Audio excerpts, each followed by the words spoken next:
As you can imagine, he's sitting there convulsing when these darts go into him. He's shaking. And while he's shaking, his male appendage is doing the helicopter.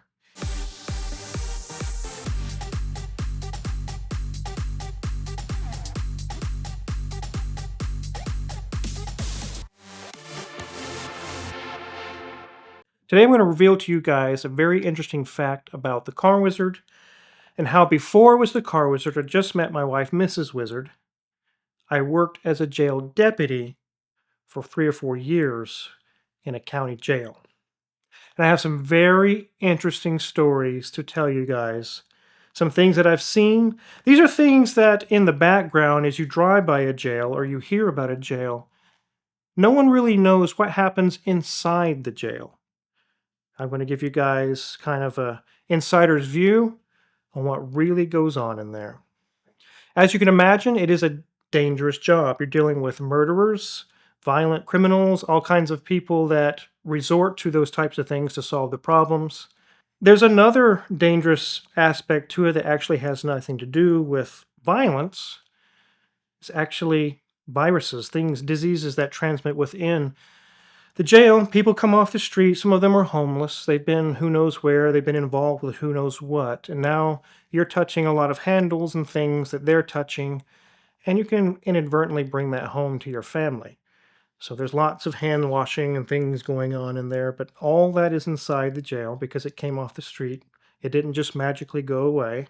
It's also dangerous, not physically or with viral or bacterial. There's another danger aspect, and it is to your mental well-being. When you're around that type of negativity all the time, the lowest points of some people's lives, and experiencing families destroyed, experiencing all kinds of really bad things happening. Also, these people are trying to attack you. You frequently got to have eyes in the back of your head. After 6 months or a year, it really starts to negatively affect your mental outlook on life. When I was working at the jail, about the first or second year is when they first introduced the taser.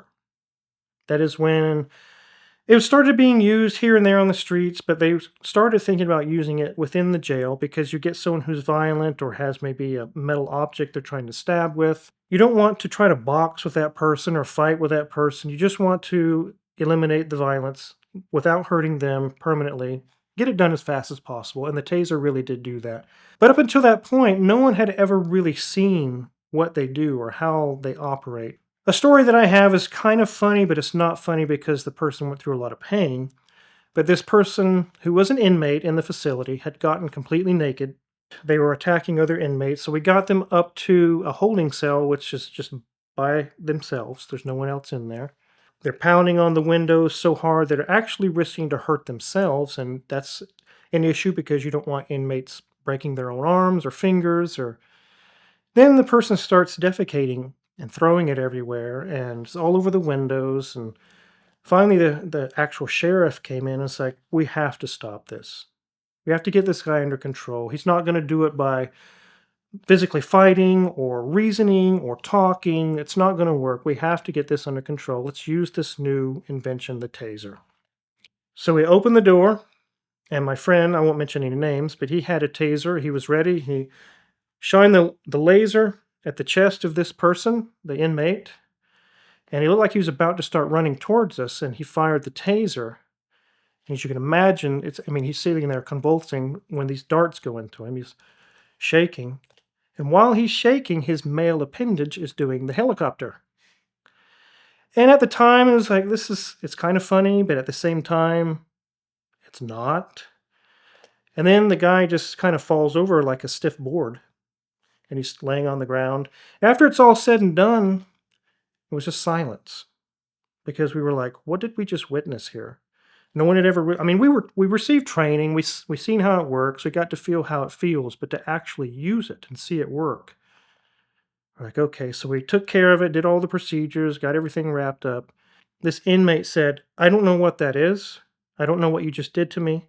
I'm done. I'm not going to be acting out anymore. Please do not use that on me again." He says, "I'm a changed man. I'm done." So we learned that day that it's kind of wild to use one of those, but it's also extremely effective. So as you can imagine, working in the jail, I've seen it all. I've seen fights, I've seen violence, I've seen drugs snuck into the jail through orifices in the human body. I've seen a lot of crazy things, but there was one inmate, I'll just say his name was AJ. I won't mention anything else other than that, but he was an African American male who was a drug enforcer on the streets of LA. I think it was LA, or he was massive, very strong. I don't think I would know of anyone that could one-on-one take this guy down. He'll just break you in half. He actually had a dent in his skull right here. And it wasn't until I actually got to know him a little bit, that's actually how I earned this guy's respect, I guess. Everyone was so afraid of him. Even the jailers, the people working there, they were afraid to even handle him or do anything with him. But some days I just got this, it's boring up in housing control where you're doing all the buttons and letting inmates through the doors and doing all the gates and everything. And you can key into each cell and talk to the inmates if you say, hey, you got an appointment or whatever. But sometimes I'd key in and say, what's up, AJ? I got dialogue going on with him. I'd talk with him. And one day he was having a fit. It about broke the doors off the hinges. I just had this feeling come over me. It said, have him open the door and just walk in.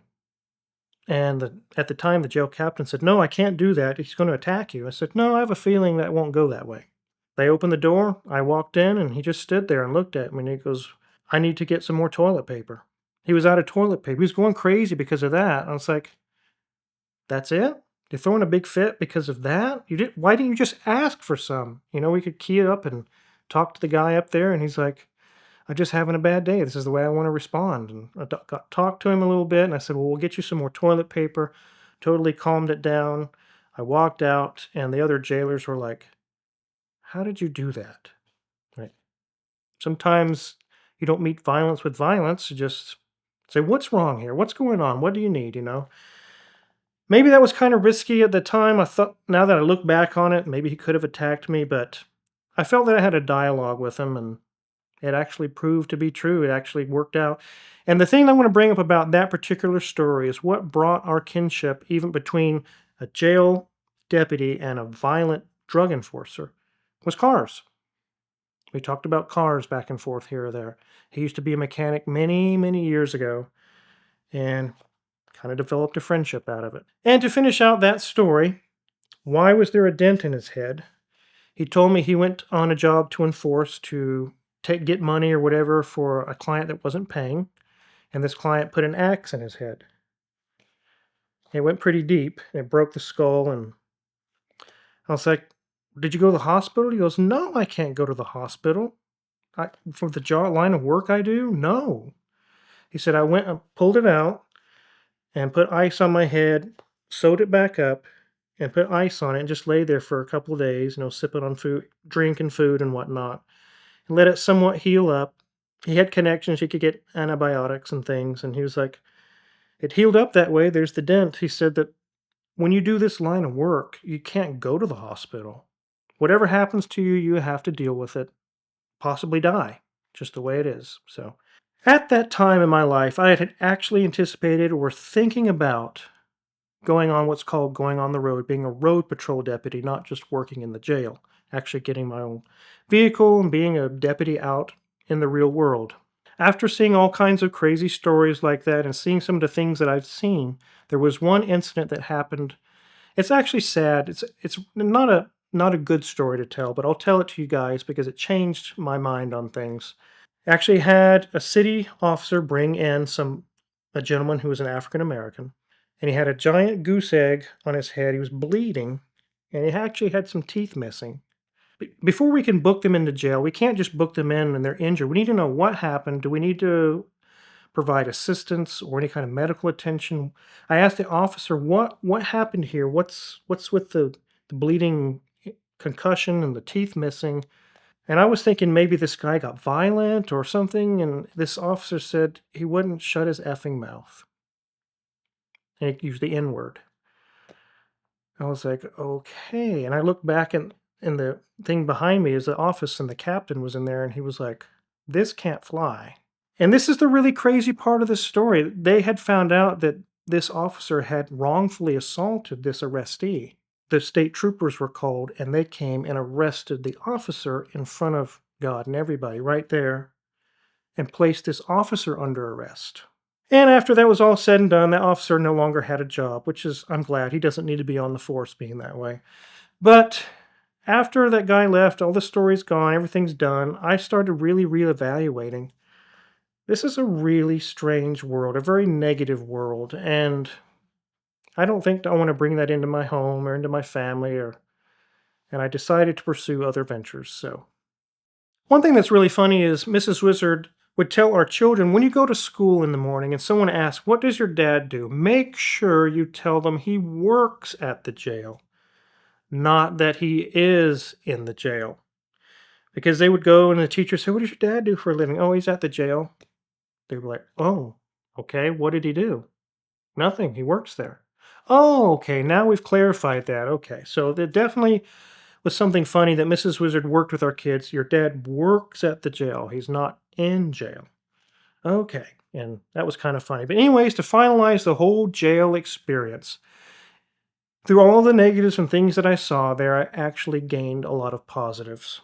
From running my business now at Omega Auto Clinic as the car wizard, when a customer comes into the shop, it's almost like mind reading, but not mind reading. I can look at someone and say, this is not going to go well.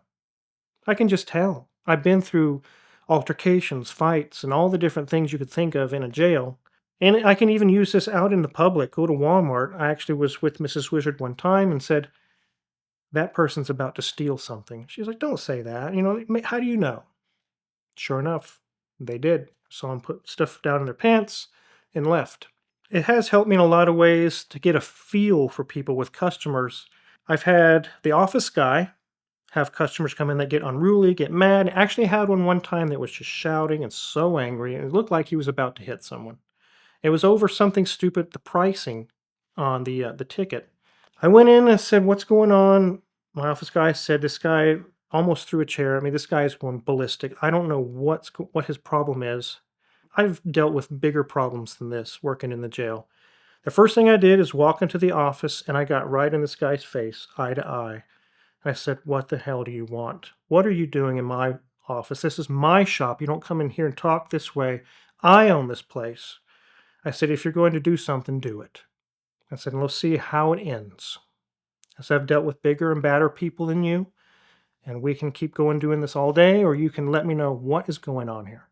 Finally, he got his ticket out and showed me there were some discrepancies, or what he felt were discrepancies, and felt like that his wife had been taken advantage of. And after I showed him and went through it, he was like, oh, I didn't read that last line. And then he was very apologetic.